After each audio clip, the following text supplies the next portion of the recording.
Allahabad high court से उत्तर प्रदेश की योगी सरकार को बहुत बड़ा झटका लगा है। कोर्ट ने यूपी में 69,000 शिक्षकों की भर्ती की मेरिट लिस्ट रद्द कर नए सिरे से परिणाम जारी करने का आदेश दिया है। अब उत्तर प्रदेश के बेसिक शिक्षा विभाग को 3 महीने में नई चयन सूची जारी करनी होगी। कोर्ट के इस फैसले का असर 4 साल से बतौर सहायक अध्यापक सेवा दे रहे शिक्षकों पर सीधे तौर पर पड़ेगा। एक तरह से उनकी नौकरी पर खतरा मंडराने लगा है। हाईकोर्ट के इस आदेश से यूपी की सियासत में एक नया भूचाल भी आ सकता है। हाईकोर्ट ने माना कि इनमें आरक्षण के नियमों का पालन नहीं हुआ है। अब ये माना जा रहा है कि जो आरोप अभ्यर्थी लगा रहे थे वो सही पाए गए हैं। आगे आने वाले दिनों में ये मुद्दा यूपी सरकार के गले की फांस बन सकता है। इतना ही नहीं, इस फैसले के बाद एनडीए में फूट पड़ती नजर आ रही है। दरअसल मोदी सरकार में मंत्री और अपना दल एस की नेता अनुप्रिया पटेल ने 69,000 शिक्षकों के मामले में आए हाईकोर्ट के फैसले का स्वागत किया है। शुक्रवार रात केंद्रीय मंत्री ने सोशल मीडिया प्लेटफॉर्म एक्स पर लिखा, 69,000 शिक्षक भर्ती मामले में माननीय इलाहाबाद उच्च न्यायालय के फैसले का स्वागत है। खुद पिछड़ा वर्ग आयोग ने माना था कि इस भर्ती मामले में आरक्षण नियमों की अनदेखी हुई है।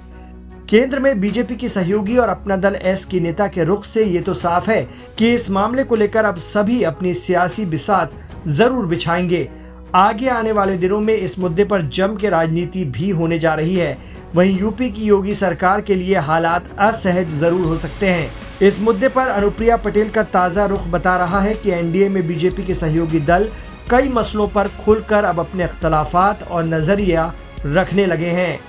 इस मामले में आवाज उठा रहे पिछड़ा दलित संयुक्त मोर्चा उत्तर प्रदेश के संरक्षक भास्कर सिंह का कहना है कि यूपी में 69,000 भर्ती प्रक्रिया में आरक्षण घोटाला हुआ था। दलित पिछड़ों को इसमें करीब 20,000 सीटों का नुकसान हुआ था। 69,000 शिक्षक भर्ती में कई वर्षों से चले आ रहे आरक्षण घोटाले का पर आज माननीय उच्च न्यायालय लखनऊ की खंडपीठ का निर्णय आ गया है। अभ्यर्थियों द्वारा ये आरोप लगातार लगाया जाता रहा है कि लगभग 20,000 दलित पिछड़ों की सीटों का नुकसान हुआ है और उनको आरक्षण का पूरा लाभ नहीं दिया हुआ है। इसको लेकर के माननीय उच्च न्यायालय लखनऊ की सिंगल बेंच और डबल बेंच में मामला विचाराधीन था। सिंगल बेंच ने लिस्ट को रिविजिट करने के लिए कहा था। इसके पश्चात ये मामला लखनऊ उच्च न्यायालय की डबल बेंच खंडपीठ में गया, जहां पर आज आए निर्णय से यह स्पष्ट रूप से उच्च न्यायालय की खंडपीठ ने माना कि दलित पिछड़ों की लगभग 20,000 सीटें जो उनको मिलनी चाहिए थी वो नहीं मिली और उत्तर प्रदेश सरकार द्वारा जो आरक्षण का पूरा लाभ 69,000 शिक्षक भर्ती में दलित पिछड़ों को दिया जाना चाहिए था वो उनको नहीं मिला और आरक्षण घोटाले पर 69,000 भर्ती प्रक्रिया में सरकार ने जो घोटाला किया उस पर मुहर लगा दी। गौरतलब है कि सीएम योगी ने कहा था कि 69,000 शिक्षक भर्ती में ओबीसी और SC/ST की सीटों के साथ कोई घोटाला नहीं किया गया है, लेकिन उसके कुछ दिन बाद ही अब हाई कोर्ट ने कहा कि बड़े स्तर पर 69,000 शिक्षक भर्ती में सीटों का घोटाला हुआ है। अभ्यर्थियों ने पूरी भर्ती पर सवाल उठाते हुए 20,000 पदों पर आरक्षण घोटाले का आरोप लगाया था।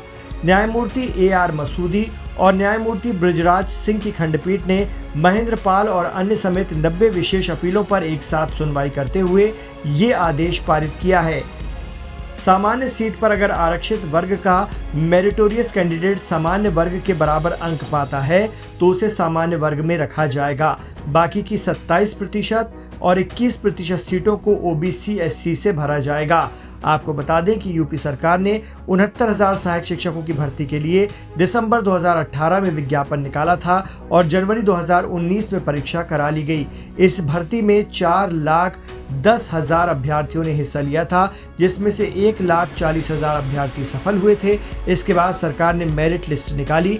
मेरिट लिस्ट आते ही बवाल मच गया, क्योंकि जिन अभ्यर्थियों को विश्वास था कि उनका सिलेक्शन हो जाएगा वो खाली हाथ रह गए।